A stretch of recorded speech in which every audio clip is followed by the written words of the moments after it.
Complaint ಕೊಡಕ್ಕೆ ಬಂದಿರೋದು sir.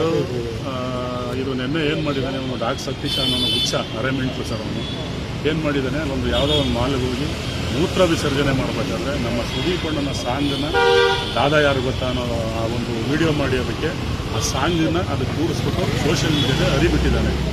ಇದು ನಮ್ಮ ಸುದೀಪ್ ಅಣ್ಣನ ಅಭಿಮಾನಿಗಳು ಎಲ್ಲರಿಗೂ ಸಹ ಬೇಜಾರಾಗಿದೆ ಸರ್. ಅವರು ಒಂದು super star, PAN India star. ಅವರು ನಮ್ಮ ಕನ್ನಡವನ್ನು ಬೇರೆ ರಾಜ್ಯಗಳಲ್ಲಿ ಬೇರೆ ದೇಶಗಳಲ್ಲಿ ಎತ್ತಿ ಮೆರೆಸಿದಂಥ ಒಬ್ಬ ಸೂಪರ್ ಸ್ಟಾರು.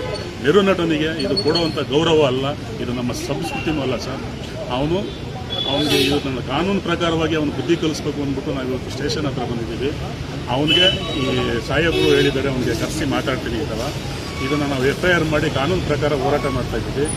ಅವನಿಗೆ ಏನಾರ ಇದಕ್ಕೆ ತಕ್ಕ ಶಿಕ್ಷೆ ಆಗಲಿಲ್ಲ ಅಂದರೆ ಸರ್, ನಾವು ಯಾರು ಸುದೀಪ್ ಅಭಿಮಾನಿಗಳು ಸುಮ್ಮನೆ ಅಂತೂ ಇರಲ್ಲ.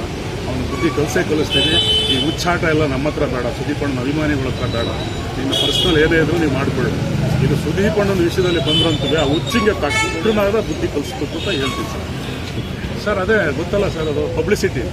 ಇವತ್ತು ಜನ ಫೇಮಸ್ ಆಗಬೇಕು ಅಂದ್ರೆ ಏನೋ ಸರ್ ಅವ್ನಿಗೆ ಗೊತ್ತು, ಇದು ಜನಕ್ಕೂ ಗೊತ್ತು ಸರ್, ಎಲ್ರಿಗೂ ಗೊತ್ತು. ಅವ್ನು ಹೇಳ್ತಾ ಇರೋದೇ ಸುಳ್ಳು ಅಂತವ. ಏನು ಅಂದರೆ ಅವನು ಪಬ್ಲಿಸಿಟಿ ತೊಗೊಳಕ್ಕೆ, ಫೇಮಸ್ ಆಗೋಕ್ಕೆ ಈ ಥರ ಎಲ್ಲ ಮಾಡ್ತಾರೆ. ಅದರಲ್ಲೂ ಸುದೀಪ್ ಅಣ್ಣನ ಹೆಸರು ತೊಗೊಂಡ್ರೆ ಇನ್ನೂ ದೊಡ್ಡ ಮಟ್ಟದಲ್ಲಿ ಬೇಗ ರೀಚ್ ಆಗ್ಬೋದು ಅಂದ್ಬಿಟ್ಟು ಆ ಕಾರಣಕ್ಕೋಸ್ಕರ ಸುದೀಪ್ ಅಣ್ಣನ ಹೆಸರು ತೊಗೊಂಡು ಈ ಥರ ಮಾಡ್ತಾ ಇದ್ದಾರೆ ಸರ್. ನಿಮ್ಮ ಹೆಸರು? ನವೀನ್ ಗೌಡ ಅಂತ, ಅಭಿಮಾನಿಗಳ ಸಂಘದ ರಾಜ್ಯಾಧ್ಯಕ್ಷ.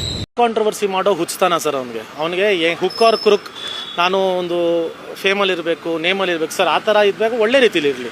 ಈ ಥರ ಕಿತ್ತೋಗಿರೋ ಕೆಲಸಗಳು ಮಾಡೋದು ತುಂಬ ತೀರಾ ಅಸಹ್ಯ ಅನಿಸುತ್ತೆ ಸರ್. ಇಂಥ ಕಿತ್ತೋದು ಮೆಂಟಾಲಿಟಿ, ಕ್ಯಾರೆಕ್ಟರ್ ಇರೋವಂಥ ವ್ಯಕ್ತಿ ಬಗ್ಗೆ ನನಗೆ ಮಾತಾಡೋಕ್ಕೆ ಫಸ್ಟ್ ಆಫ್ ಆಲ್ ಬೇಜಾರಾಗ್ತಾ ಇದೆ.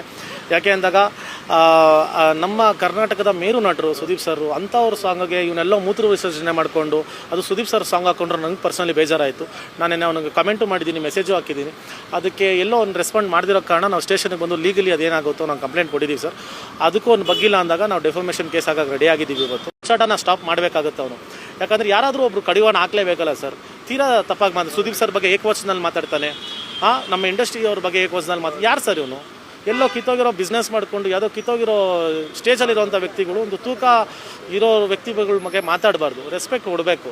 ಸೊ ಹಂಗಿದ್ದಾಗ ನನಗೆ ತುಂಬ ಪರ್ಸನಲಿ ಬೇಜಾರಾಗಿ ನನ್ನ ಬಗ್ಗೆ ಏನೇನೋ ಅಪಪ್ರಚಾರ ಮಾತಾಡ್ಕೊಂಡು ಬರ್ತಾ ಇದ್ದಾನೆ.